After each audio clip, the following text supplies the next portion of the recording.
ചൈനയുടെ ഉറക്കം കെടുത്തുന്ന ആ രഹസ്യ നീക്കം എന്താണ്? ലോകത്തിലെ വൻ ശക്തികൾ പോലും ഇപ്പോൾ ഇന്ത്യയുടെ മുന്നിൽ പകച്ചു നിൽക്കാൻ കാരണം എന്താണ്?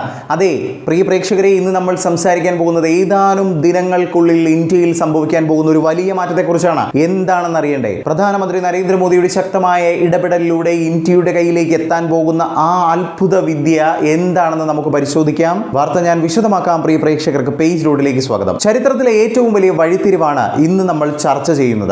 എന്താണ് ആ കരുത്ത്? സിമ്പിളായി തന്നെ പറഞ്ഞുതരാം. നരേന്ദ്രമോദി സർക്കാരിന്റെ വിദേശ നയങ്ങളുടെ ഏറ്റവും വലിയ വിജയങ്ങളിൽ ഒന്നാണ് ഇപ്പോൾ പുറത്തു വന്നിരിക്കുന്നത്. റഷ്യയുടെ ഏറ്റവും പുതിയ സാങ്കേതിക വിദ്യയായ RD-191M എഞ്ചിന്റെ നിർമ്മാണമാണ് ഇന്ത്യയിലേക്ക് എത്തുന്നത്. ഇതൊരു സാധാരണ എഞ്ചിനല്ല. റഷ്യൻ സാങ്കേതിക വിദ്യയുടെ 100% കൈമാറ്റം ഇന്ത്യയിലേക്ക് നടക്കുകയാണ്. ലോകത്തെ ഏറ്റവും മികച്ച ഈ സാങ്കേതിക വിദ്യ ഇന്ത്യയിൽ തന്നെ നിർമ്മിക്കുമ്പോൾ അത് ആത്മനിർഭർ ഭാരത് പദ്ധതിയുടെ മറ്റൊരു വലിയ നാഴികക്കല്ലായി തന്നെ മാറും. ഇനി ഇതിന്റെ പ്രത്യേകതകൾ നോക്കുകയാണെങ്കിൽ ഇന്ധനം വരുന്നത് RP1 kerosene plus liquid oxygen. കരുത്ത് വരുന്നത് ഏകദേശം 196 ടൺ. സാങ്കേതിക വിദ്യ പരിശോധിക്കുകയാണെങ്കിൽ ഉയർന്ന കാര്യക്ഷമത നൽകുന്ന ഓക്സിഡൈസർ റിച്ചർഡ് സ്റ്റേജ്ഡ് കമ്പഷൻ. അതെ, ഇന്ത്യയുടെ കരുത്ത് ഇരട്ടിക്കുകയാണ്. ഇന്ത്യയുടെ ഏറ്റവും വലിയ റോക്കറ്റായ LVM-3യുടെ പ്രധാന ഘട്ടത്തിൽ ഈ സാങ്കേതിക വിദ്യ ഉൾപ്പെടുത്തുന്നതോടെ ഇന്ത്യയുടെ ശേഷി 10 മടങ്ങ് വർദ്ധിക്കുമെന്നത് എടുത്തു തന്നെ പറയണം. നിലവിൽ 4 ടൺ വരെ ഭാരം വഹിക്കാൻ കഴിയുന്നിടത്ത് നിന്ന് ഇനി 5 ടണ്ണിലധികം ഭാരം ബഹിരാകാശത്തേക്ക് എത്തിക്കാൻ കഴിയുമെന്നതാണ്. വരും തലമുറയിലെ വലിയ ദൗത്യങ്ങൾക്ക് ഇത് വലിയ പിന്തുണയാണ് നൽകാൻ പോകുന്നത്.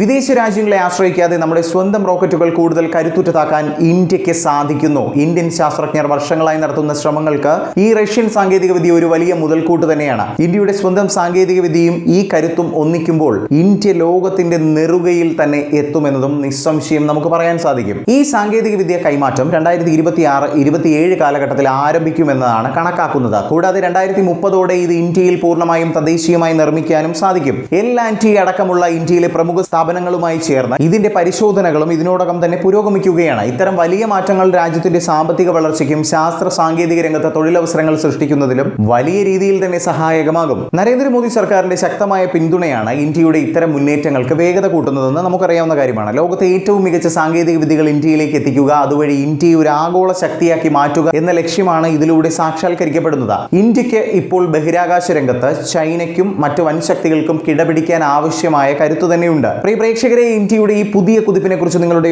വിലയേറിയ അഭിപ്രായങ്ങൾ താഴെ കമന്റ് ചെയ്യാൻ മറക്കരുത്. മറ്റൊരു വീഡിയോയുമായി കണ്ടുമുട്ടാം. ജയ് ഹിന്ദ്.